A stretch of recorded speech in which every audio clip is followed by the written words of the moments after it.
So I'm Carolyn McIntyre. I'm CEO of MoocLab.club, an online resource which helps people navigate the world of online learning and MOOCs.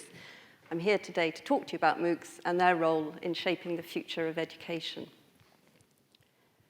MOOCs are massive in that millions of students from around the world enroll in these online courses provided by the top institutions and organizations.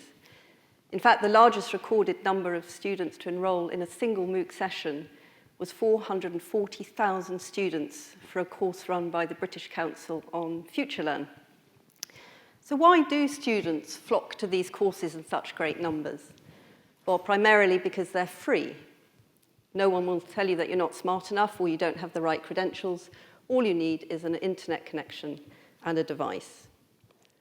Another attraction of these courses is that they're online, which means that students can study in their own time, at their own pace. It doesn't matter where you are in the world or what time zone you're in. You can simply dip in and out of a course when it suits you, which is great for the modern busy lifestyle. But let's have a quick look at the MOOC story so far. So it started back in 2008 at the University of Manitoba in Canada, with a course called Connectivism and Connected Knowledge. This was the first course that was designed around the MOOC concept, and over 2,000 students enrolled online for free. But it wasn't, in fact, until 4 years later that MOOCs really took off and exploded into the limelight. So much so that the New York Times crowned 2012 as the year of the MOOC, which saw the launch of 3 of the major MOOC platforms, Udacity, Coursera, and edX.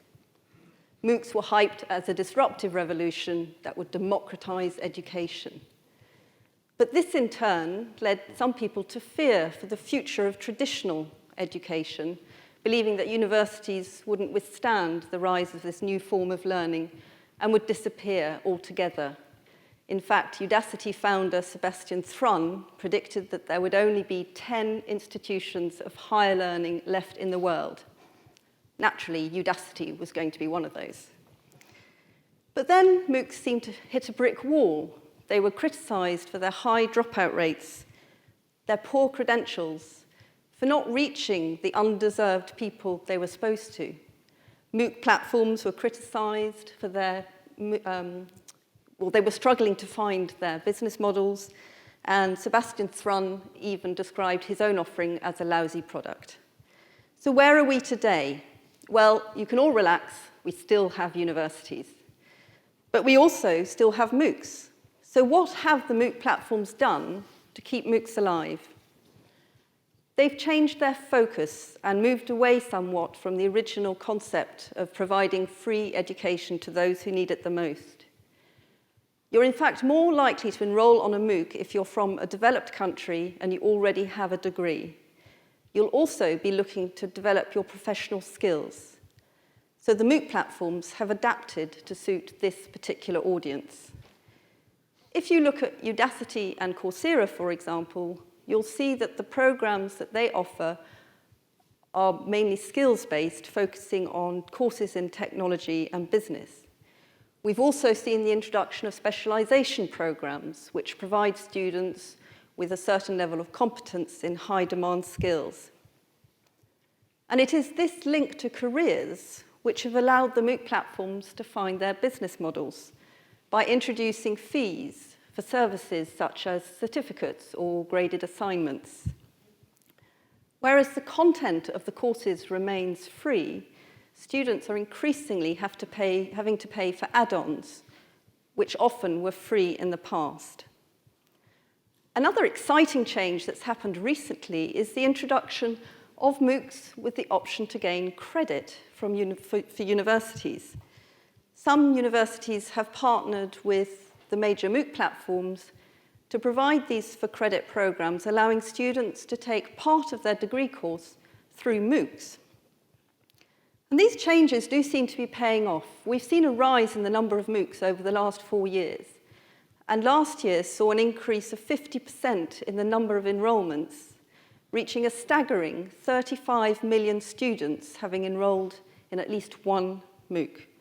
with the MOOC market set to grow at a rate of 36% by 2020, we're certainly gaining ground. But what do these MOOCs add to the education space? They facilitate the distribution of knowledge, they're a great teaching resource, they can address a skills gap. But where I believe we gain the most from MOOCs is their potential to improve the quality of education. They're providing data which allows people to adapt and improve teaching methods, both online and in the classroom. We still have a long way to go, though, before MOOCs become an integrated part of the education system. The average young person today will change careers 5 to 7 times in a lifetime and will have had up to 10 different jobs by the age of 42. These people will continually need to retrain and upskill if they're to keep afloat in the education market. MOOCs are ideal to address this need, but the problem is not very many people actually know they exist. So raising awareness of this type of learning is vital if we want to reap the full benefits. There's also quite a bit of skepticism towards the true value of MOOC certificates. Nobody wants a qualification if it's not marketable. But as we saw earlier, universities are starting to offer credit. And if other universities follow suit, there will be a shift in attitude towards these MOOC credentials. So do MOOCs have the power to shape the future of education? Well, I believe so, albeit in a slightly less disruptive way than predicted.